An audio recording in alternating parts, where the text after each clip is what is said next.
Welcome to another session, April 18th, 2022. This is the 18th session. I must say we're almost there with 3 more days to go, 19th, 20th, 21. Yeah. So 3 more days to go. 20 reps, everything. On the rip right, we're still doing the 10.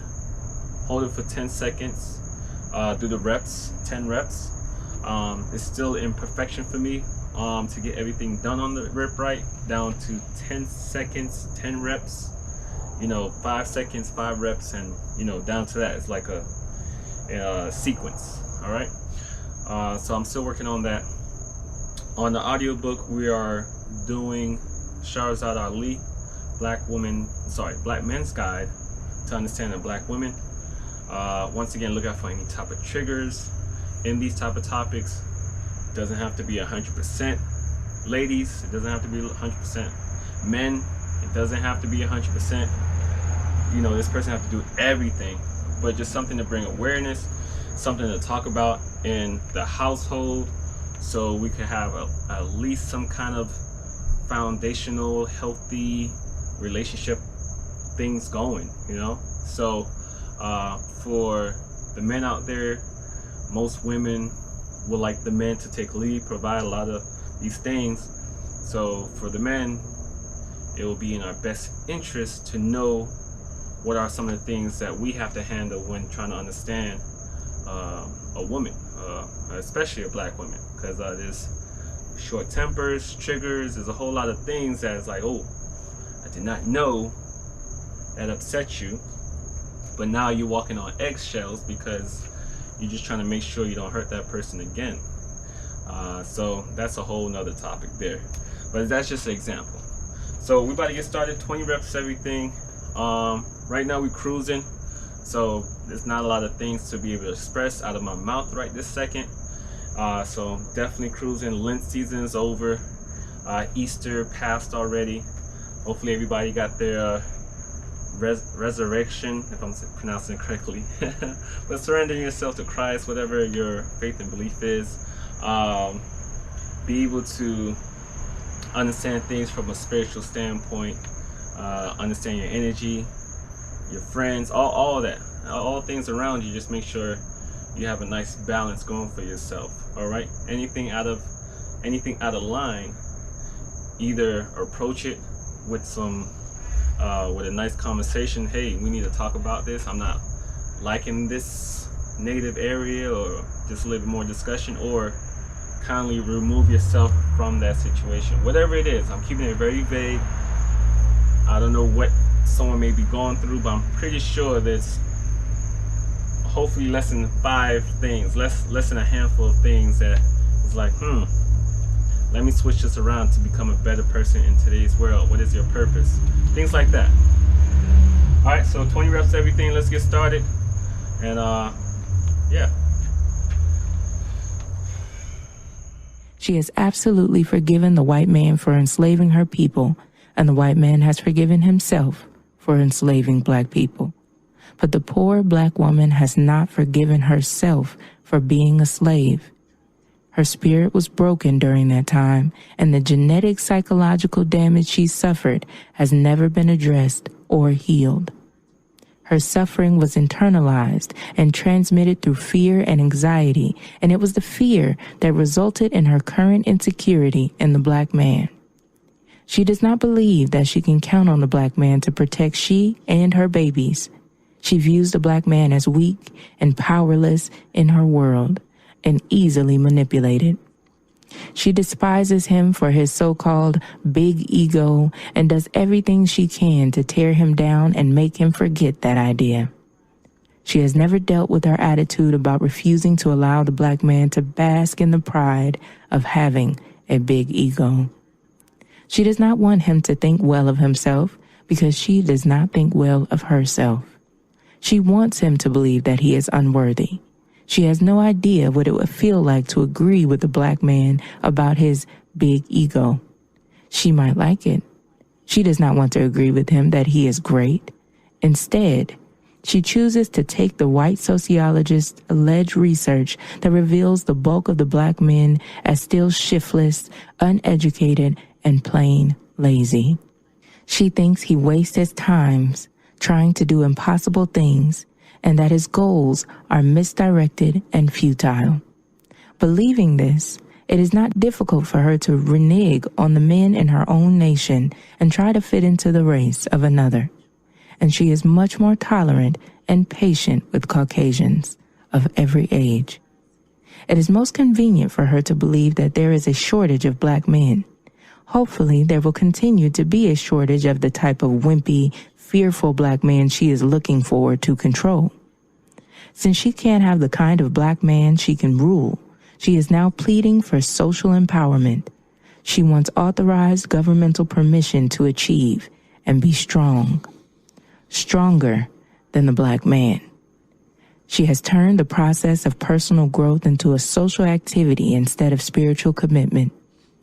The empowerment she seeks is really the right to devour the remaining black men who have refused to submit to her.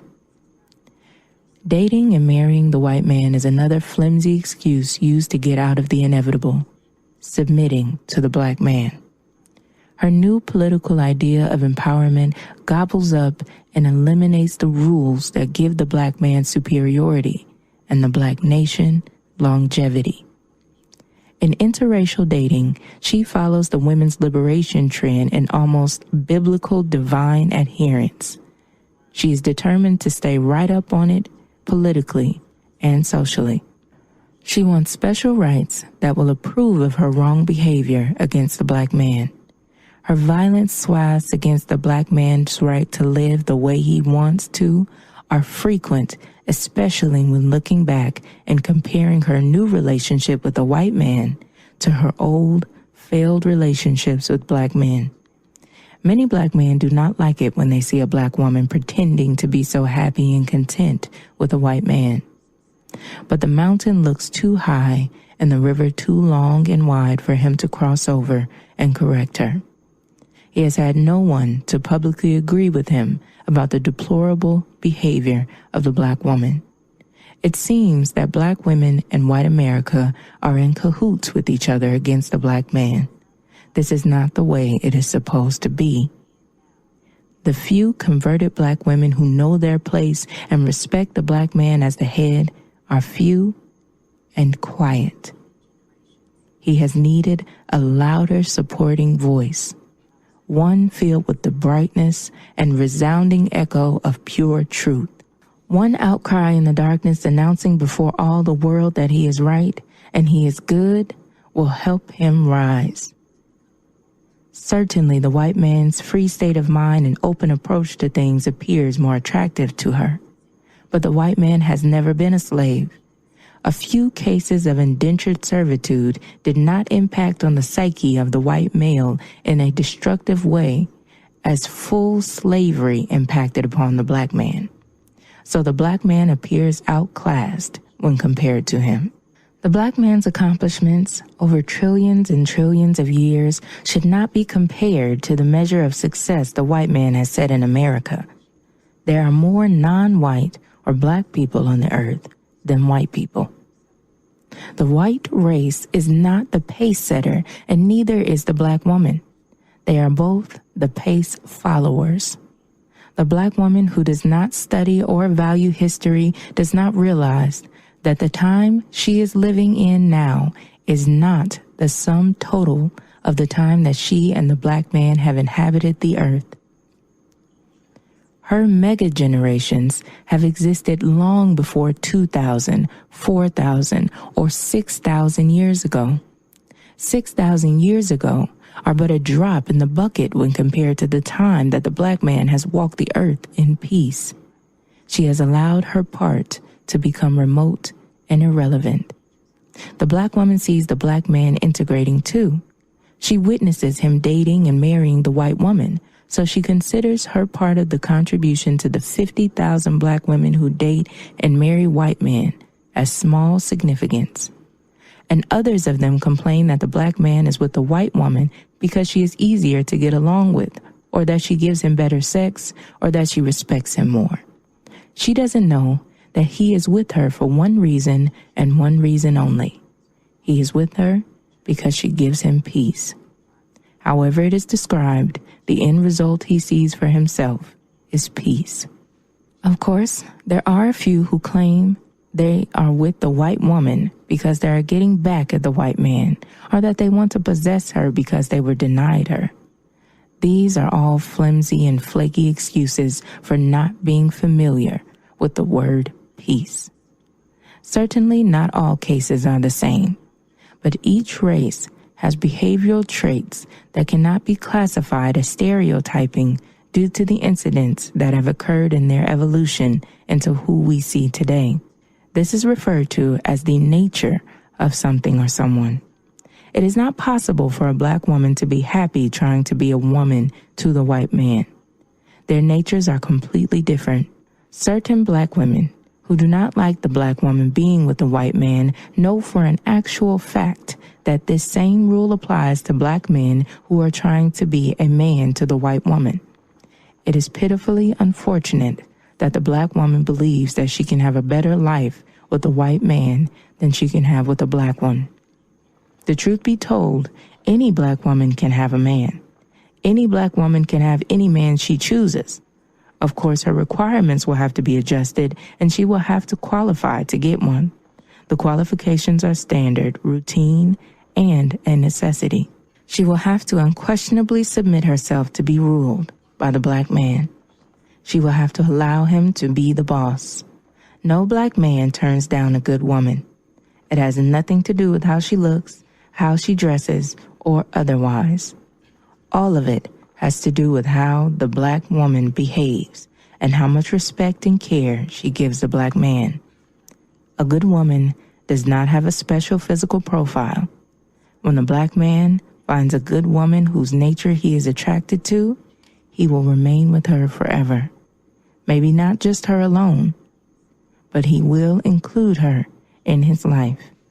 And what the black woman wants is to be included in the life of the black man. As soon as she realizes that she can have a black man, but not on her terms, she will have one.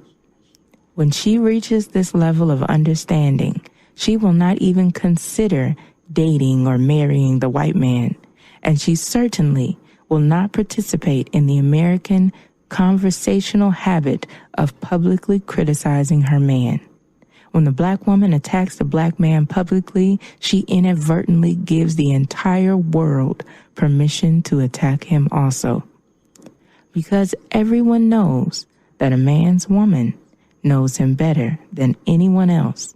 And if she says he ain't nothing, he's not.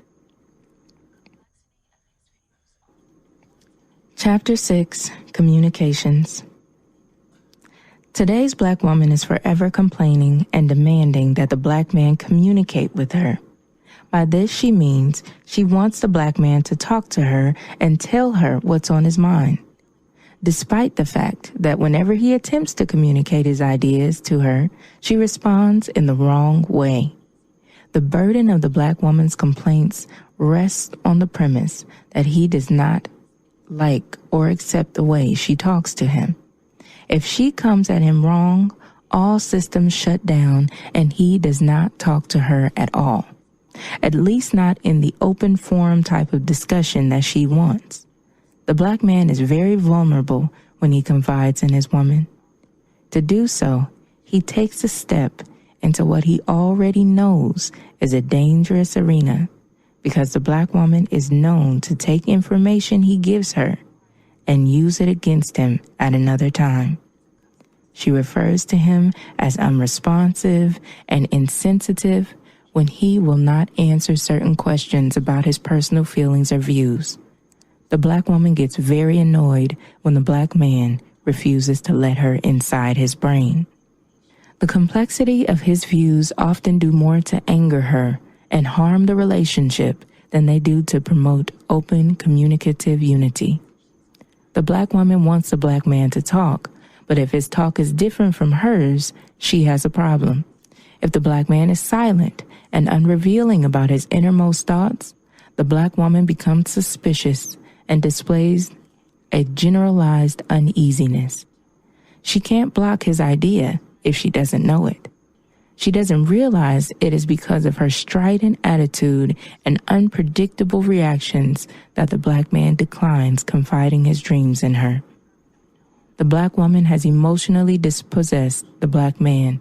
He has lost the sure-footedness he was created with. Therefore, the often illuminating revelations he arrives at are much too precious for the black woman's cynical ears. The more the black woman fusses and complains, the quieter the black man may become. The black woman is accustomed to speaking to and about the black man in a negative and disparaging tone. She may even speak to strange, unknown men in a more civil tone. The harshness of her tone of voice, the shrill, grating impatience, her cadence and inflections speak loudly of her disrespect. She sometimes appears to glare at the black man as if she is on the brink of physically attacking him. She interrupts his explanations with more badgering, and her disregard for his ideas is so ingrained in her psyche such as to be pathoscopic to her nature. When she is really angry with him, she will stand toe to toe, feet apart, hands on her hips, as if daring him to say another word. She can fuss for hours, bickering, sneering, cursing, and competing to drive her point home with the highest extreme of emotionalism. She absolutely demands to have the last word. She not only uses the sounds of disrespect to her own man, but will use the same intonations when angry with any black man. Her son, her neighbors, her father, her boss or co-workers, her brother or others. She can become so vicious sounding that sometimes it resembles a savage animal barking.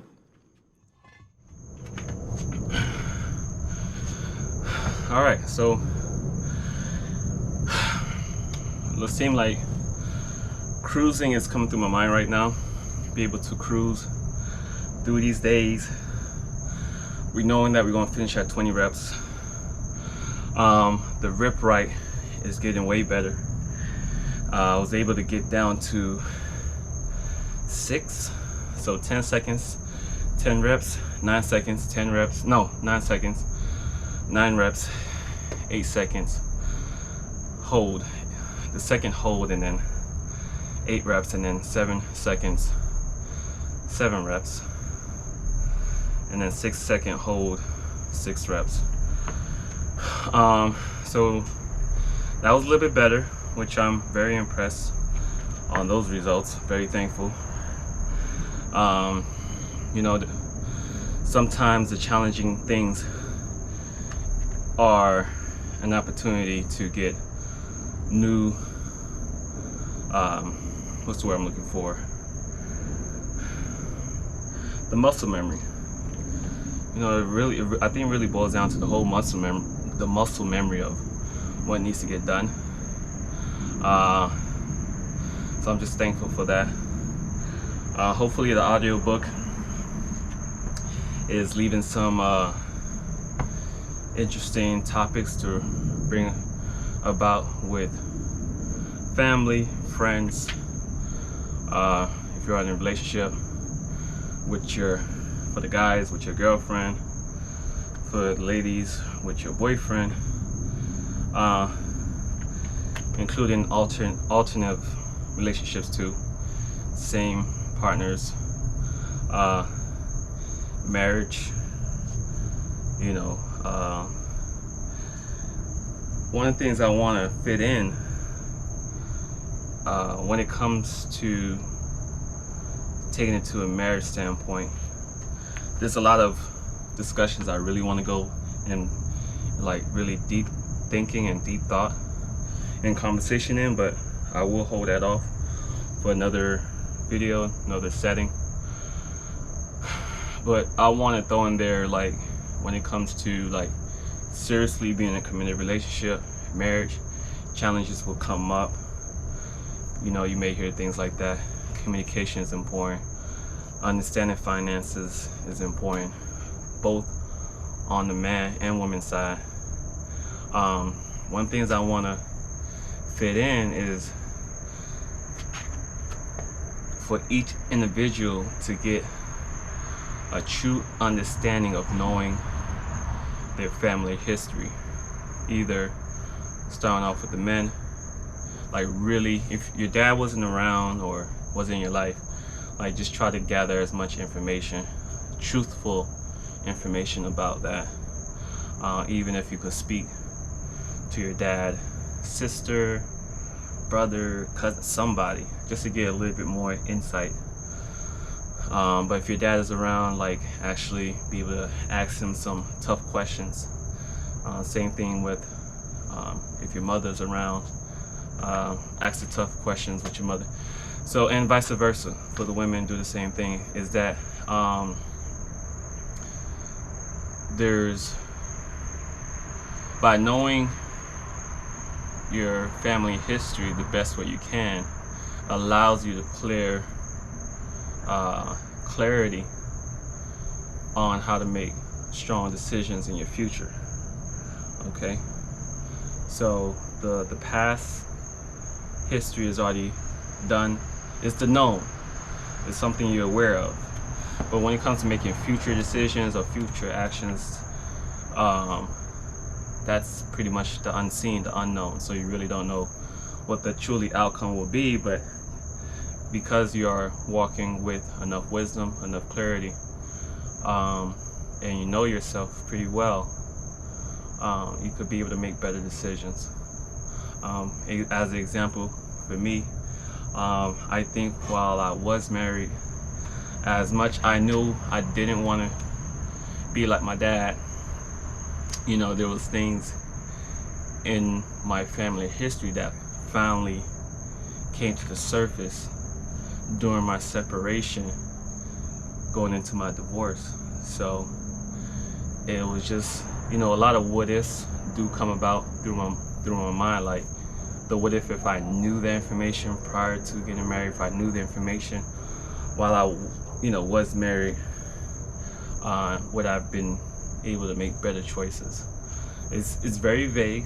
Hopefully one day I can narrow it down, but it's just me sharing somewhat of an example to you guys. So if you are deciding to get married or be in a serious relationship with somebody that go the distance, you know, just be able to have that mature conversation and know yourself, your parents' self, and the same thing for both sides, you know, men and women.